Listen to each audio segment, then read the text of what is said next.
Hi there, and welcome to another interview. Today, I've got the amazing Rachel with me, who you might know as Ribeye Rachel. And I'm going to ask Rachel the same question that I ask absolutely every guest. Hey, Rachel, why did you become carnivore?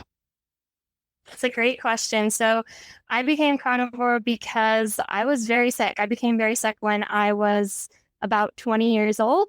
And I was diagnosed with all sorts of different chronic illnesses, including Ehlers-Danlos syndrome, dysautonomia, Chiari malformation, gastroparesis, intracranial hypertension, chronic Lyme disease. The list really goes on. That's not all of the conditions that I had, but I know it can be helpful for people to know what conditions that you're healing from. And I went the Western medicine route for years. We traveled the country to see top doctors. I had 5 neurosurgeries, brain surgeries, and I continued to get sicker. I was very, very sick, and I was essentially bedbound. I had severe fatigue, severe pain, full body pain, severe migraines, severe neck pain, severe just like joint instability, and um, was very, very sick with a long list of symptoms and a long list of chronic conditions. And I had tried, medication, surgeries. I'd tried the Western medicine route, but I continued to get sicker. And I started kind of like hearing things of people doing a carnivore diet. And I'd always kind of been a bit more on the opposite end of the spectrum. I didn't eat very much meat. I had kind of a standard American diet. And um, I became interested because I told myself, if I'm going to get better, I need to be open-minded and I need to be willing to try anything to get better. And I started kind of looking into and researching carnivore because I was worried that I'd get worse if I tried it, but I was interested. And so I just was astounded by the amount of positive stories that I heard when, that first reaction usually for people is like, that sounds like a terrible idea, right? And so I was nervous about trying it, especially being so sick. But eventually I decided, I'm always going to wonder if I don't give this a try. And so I dove right in and I tried carnivore, and it was hard at first, especially being really sick. To give you an idea of how sick I wasn't even able to cook my own meals. And so I had, my husband, my parents helping out. And, I'd say within 4 to 6 weeks, and I'm sure maybe you have some more questions about this that we can get into, but I started seeing these small improvements. And so that kind of kept me going. And I did a strict carnivore diet for a year and a half. And the past year or so, I've been doing more of an animal-based approach. So about at this point, I'm about 90 to 95% carnivore, and it's changed my life. It's brought me so much healing, and it's been a big part of my chronic illness healing journey. I went from bedbound and essentially dying to I'm now rock climbing, I'm hiking, I'm living a normal life, and it's incredible. It is incredible. I deliberately have kept away from your story, and I want everyone to know that the reason I approach Rachel is because people I coach have said she's a real inspiration. So I've had a fair few people mention Rachel, and it was her story that they were following that made them try carnivore. So I suppose there's two big questions from that, Rachel. One is, let me ask both of them, and then you can maybe answer them together. How did you actually get so sick in the first place? And who did you see that was inspirational to make you change? That is a good question. And it's that you never know exactly what got you so sick, but I think, to be honest, I think everybody's a ticking time bomb in our society now. With it's not just our diet, there's so many things that are negatively impacting our health, and I think sometimes it just takes that one thing that kind of sets you over the edge to send you into full illness. And I grew up fairly healthy, but I had some issues. I was pretty sick in high school as well, and I started having symptoms when I was probably 14 or 15, but I was still pretty functional until about 20. And I would say, it was a combination of high carbohydrate and processed food diet, which I think, I always thought that it didn't matter that much. And I because everybody else is eating that way, it makes you feel like you're not eating that bad, if that makes sense, because it's so normal. But it really is, it shouldn't be. But that in combination with, I think, I was living a high stress lifestyle. I was in college and I wasn't getting much sleep. I was not resting very well. I was the type of person that would, if I got sick, I'd just push through. And so I think that constant level of stress through my nervous system into just that survival state, that is where disease really starts to happen. And yes, I think there are genetic predispositions to having these chronic illnesses and autoimmune diseases, but that disposition doesn't mean that healing isn't possible. And so really, yeah, just a combination of diet, lifestyle, just all the modern stressors that our bodies are enduring. It just, I think everybody, if we're not taking action to improve our health and our nervous system health, like everybody's kind of a ticking time bomb. And that even if you don't have symptoms and think that you're healthy, like the disease process starts well before, you get sick. And so that's my best guess for why I got sick. It doesn't matter to me so much anymore. I'm just like, I know I can get better. That's what really matters. But that is a common question that I get. Why did you get so sick? And I think it's just a combination of things. And for me, I think potentially that trigger, like that threw me over the edge into, full-blown severe chronic illness was a chronic infection. And so I think that was kind of the trigger. I was diagnosed with chronic Lyme disease, and I have my own thoughts on that. But I think maybe that was what sent me over the edge. But of course, there are lots of factors when it comes to that. So who was it that sort of inspired you? Was there 2-3 people? Was it friends, family to try the carnivore diet? Yeah. So, what's interesting, I think a lot of people have this same story where they hear about it like years before they actually start it. But the first I ever heard about it was Michaela Peterson. So my brother-in-law brought it up. And at this time I was really sick. And he just said, hey, like I heard that Michaela Peterson, she had arthritis and she did this beef diet and now it's in remission. And I thought, wow, that's great for her, but I don't have arthritis. And so I'm guessing that doesn't apply to me. And I kind of thought, like, without doing any research or looking into it further, that, that was a very unique situation for her and that it wouldn't apply to my own chronic illnesses. And so I didn't look into it further at that point. And then I honestly, I was on a Facebook group and I saw somebody with chronic Lyme disease say, I did the carnivore diet and all my chronic pain went away. And I was like, what? That's crazy. And so then I did a YouTube search, and that was when I really watched Michaela Peterson's story. And then I just, from there, Ken Berry was a really big inspiration for me. In a way, I feel like what he shared kind of was a part of like saving my life. And so I'm really, really grateful to him. And I actually was able to meet him at KetoCon last year. And I just watched his videos from bed.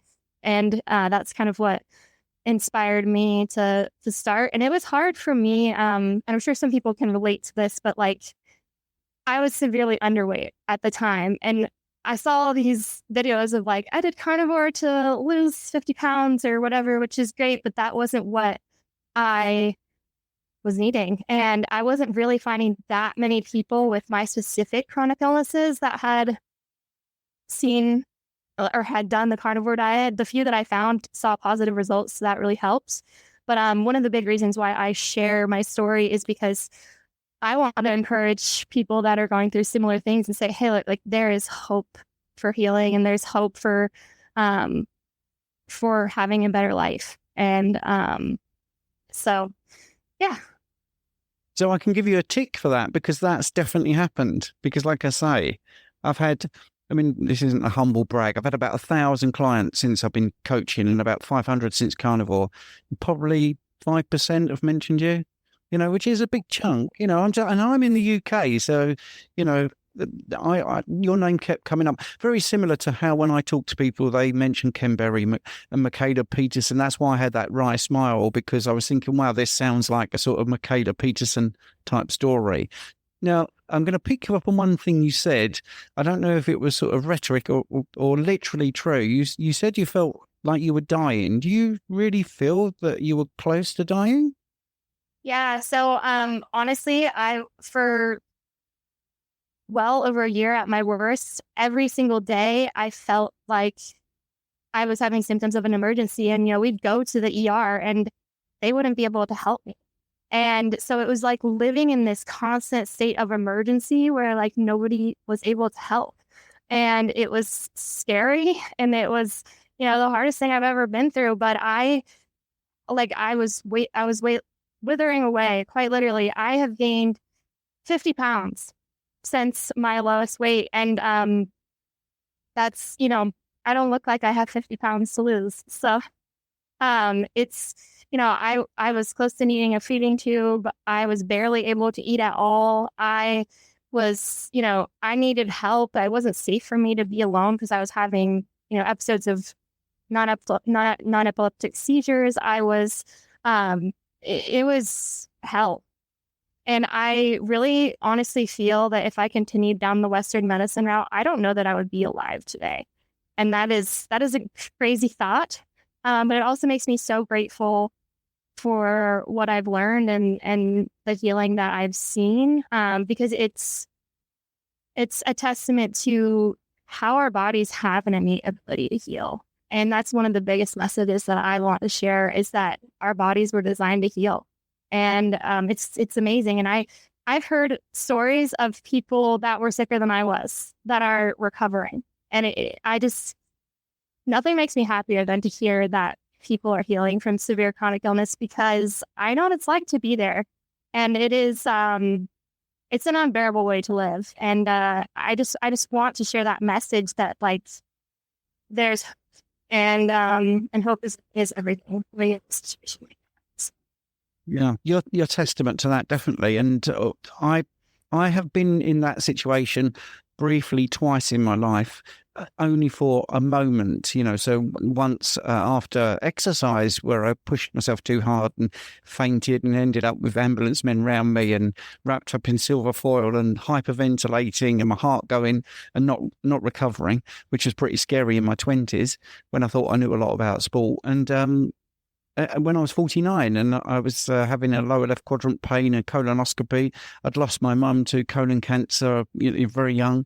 And I thought, here we go again. This is going to be me. So I can't, and they were horrific moments. I can't imagine day to day feeling like that. So Rachel, I take my hat off to you to be able to do what you did to get through and talk about it like this. So sort of positively, because you're right. It is about hope. And I get quite a few comments that annoy me on my YouTube where, oh, this is rubbish, it's BS, they're just making up. And I always reply, because I think they're taking hope away from people. And I always correct them and say, look, everyone I speak to is genuine. Lots of them send me pictures I wouldn't even put on the channel because they're distressing, depressing. And my channel isn't about that, but it is about being real. One thing I loved what you said, it's a strange thing to start it like that, but you said that you were so sick you couldn't even cook, so your husband and your parents did it. Now that is real support. During that point, did your husband or your parents ever say you shouldn't be doing this because this is a wacky diet, or did they see the difference and join in, sort of thing? Honestly, I am very blessed in that my family was very supportive of me, and my dad actually tried the carnivore diet with me. At the time, my husband and I were living with my parents because we needed that help, and my husband needed to work, and I couldn't be alone. So we moved in with my parents, and my dad did the carnivore diet with me in the beginning, and he also saw positive results from it. But yeah, my family was very supportive, and of course, we all had our we were nervous about it and stuff, but they really just wanted to do anything to help me get better. And I know not everybody has that situation at home. And so I was really blessed in that way.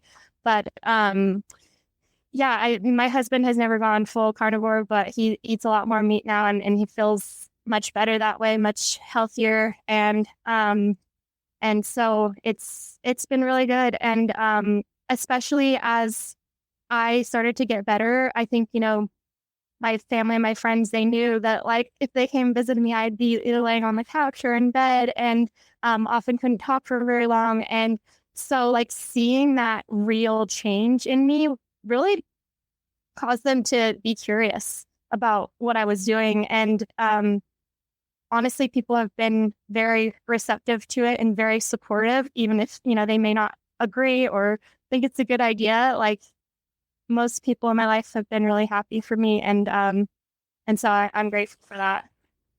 Yeah. And most people are happy for you. And I think that's great. Now your name online was Ribeye Rach. So that sort of gives me a clue. What were you eating when you first started carnivore? What was a day of eating like? Well, when I started carnivore, I did not know what a ribeye was. So that gives you an idea of I was not a meat eater. Very much so before I started. I ate a lot of ground beef because that was, what was the most affordable. I did have steaks here and there. But something I noticed that I really loved was cuts like chuck roast that were full of connective tissue. And so one of the conditions that I was diagnosed with is called Ehlers-Danlos syndrome, which is a connective tissue disorder that's said to be genetic and incurable, which I don't really believe. But anyway, I craved cuts that had connective tissue like chuck roast, oxtail, those off cuts where you kind of slow cook them and or pressure cook them. And I could eat a whole chuck roast like in one sitting at like 6 months of doing carnivore. That's what I was really craving. And I did do a strict lion diet for about 8 months, I think. And so that I just mostly ate beef, and eventually I started kind of getting into like the low histamine meats that helped with reactions for me. It's not something I need to do anymore though. And then I just I started with conventional meats, just grocery store, whatever was cheapest. And I did see a lot of progress with that, but I did see a difference when I switched to kind of higher quality pasture raised meats. And so, I always say just eat the best you can afford, because like so many people can heal with conventional meats, and it's still really, really good quality food. So yeah, that's ribeye is more like a treat for me. It's there are some carnivores, like Sean Baker, who kind of eat like ribeye for every meal or whatever, and that's great. But I it's more of a treat for me. It's just a fun name because it kind of became like my favorite steak, my favorite treat. But I'm not eating ribeye every day. No, and I laughed at that ribeye statement because I was 55 when I became carnivore, and that was the first time I'd heard of ribeye. So Oh I yeah. got to 55 and never heard of it. So that, yeah, I get what you're saying, and I love the fact you're so honest about everything. Now, it sounded like you needed to gain weight, so I'm assuming you didn't incorporate any sort of therapeutic fasting. You were just eating every day. Is that correct? Yeah. So in the beginning, my strategy really was to just eat as much as I could. And to be honest, I felt like I was force feeding myself. And at the time, like the transition, like it wasn't very easy. I think a lot of people think, results are just going to come like right away. And that may happen for some people, but others, it can be a hard transition. But the strategy was just to try to eat as much as I possibly could. I was focused on red meat being my main source of nutrition. I'd have a little bit of chicken here and there in the beginning, but sometimes I would eat like 4 times a day or whatever, like, because I was just, I was struggling conditioning or struggling with a condition called gastroparesis, where my digestive system wasn't working properly. And so like, I could feel full after a couple of bites. And So that was something that really improved with time as well. But I don't know if that's the best strategy, but it ended up working for me in the end. And I'm really glad that I pushed through it because, it changed my life. So. Oh, thank you. A couple of other simple questions. If I don't ask them, I get told off. Do you include fish in your diet and dairy? I do. Yeah. So for a time there when I was doing the lion diet for about that 8 months, I did not, but I do. I do have seafood, not as much as I would like. I don't have really like a good source. And I would want it to be high quality if possible. And I do raw dairy, and butter. I do actually drink raw milk. That I've done well with that. And I have eggs as. That's excellent. So you didn't need to fast at all. You said recently you wouldn't call yourself completely carnivore. What made that change happen? Yeah, I guess I kind of came to a point where I felt like, I don't know, I'm someone that kind of goes with intuition. And when I started carnivore, I knew it was the right thing for me. And I just was all in and always watching all the carnivore podcasts, always very passionate about it. And I felt like it became a little bit like a part of my identity in a way. But I felt like, there are some things where I was still kind of struggling with digesting so much meat. And of course, there are a million ways to do carnivore, and maybe I wasn't doing it in the best way, but I felt like I needed something else. And I had some labs done, and I was very low in vitamin C, and I was very low in folate. And I incorporated some berries and some honey, and always making sure to prioritize my animal protein and fat first to make sure my blood sugars were stable. And that helped a lot. So after a couple of months of doing like a more animal-based approach, my vitamin C levels had returned to normal. I also felt like I was having histamine reactions, and that vitamin C seemed to help with that because those are pretty closely related. And so that's something I think, I'd love to see being talked about more in the carnivore community is vitamin C, because I think that we're so quick to brush that off. Whereas I think there are people who really do need more vitamin C than they're getting from the carnivore diet, because it can be really important for immune health. And like for me, somebody healing from a connective tissue disorder, it's important for collagen synthesis.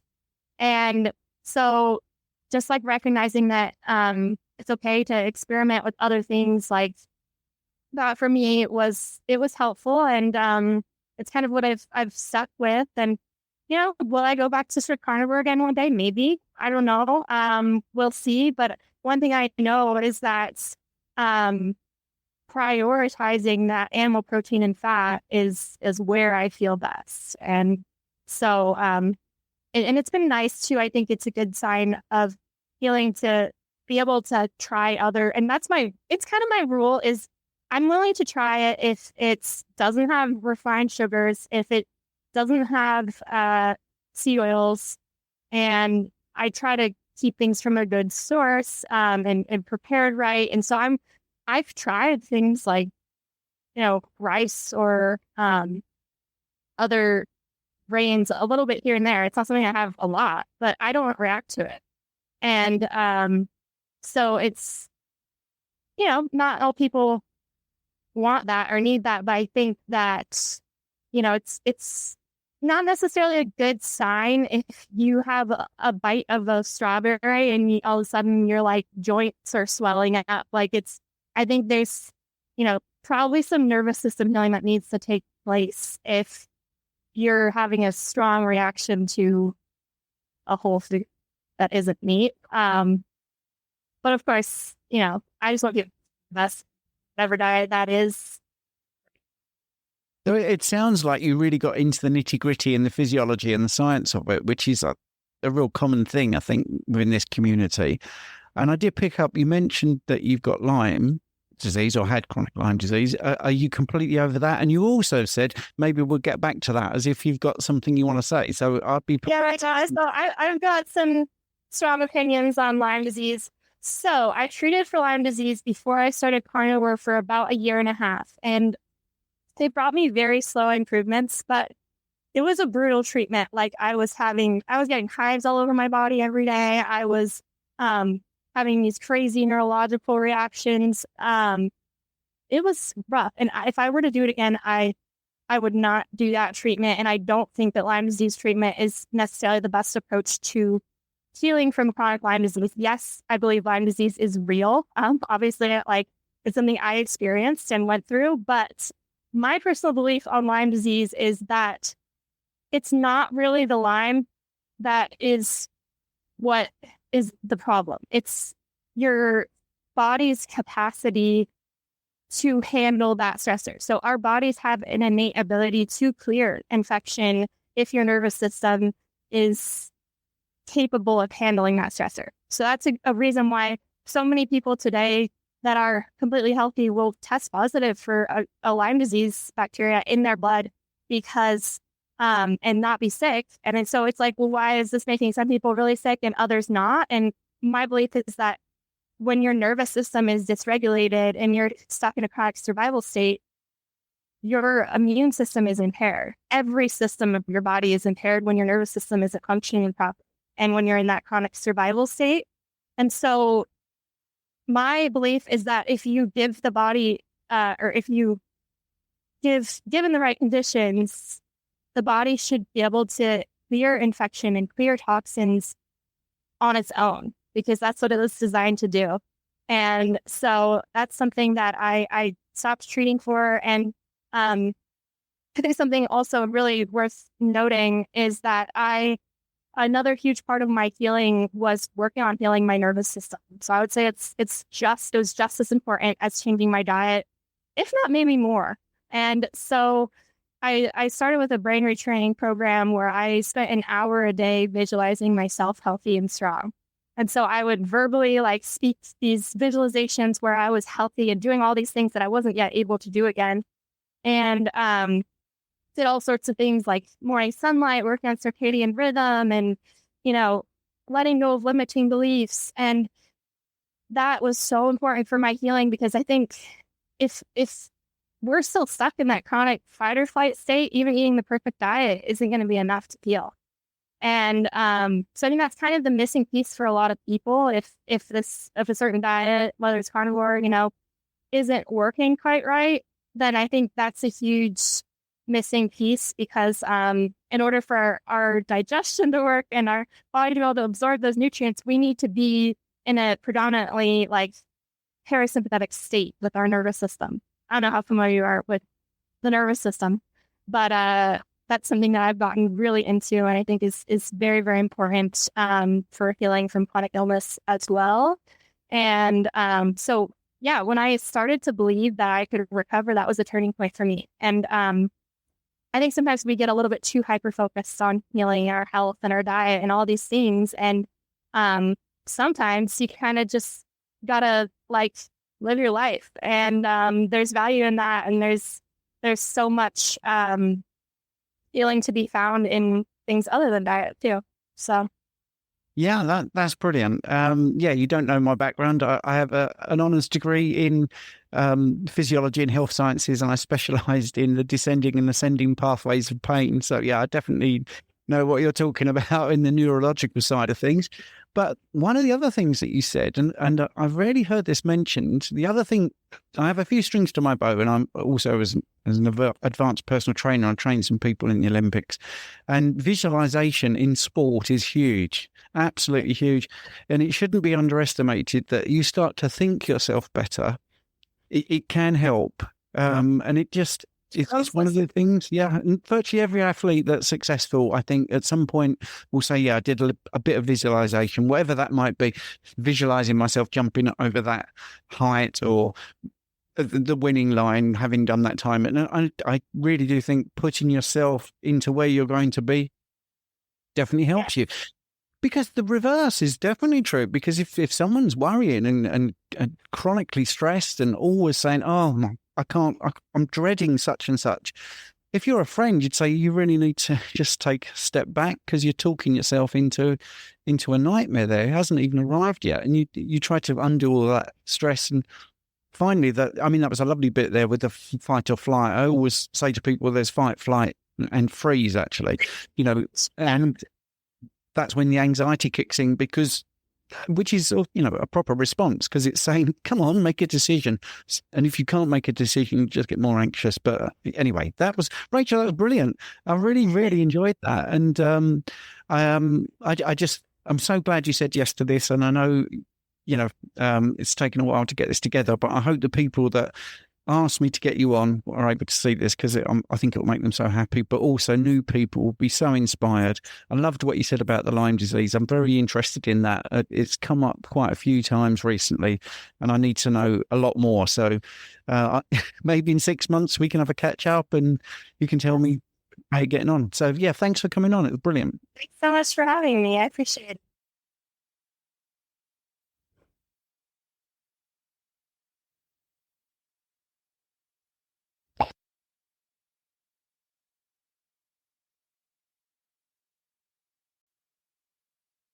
Thank you so much for listening to my podcast. I hope you enjoyed it.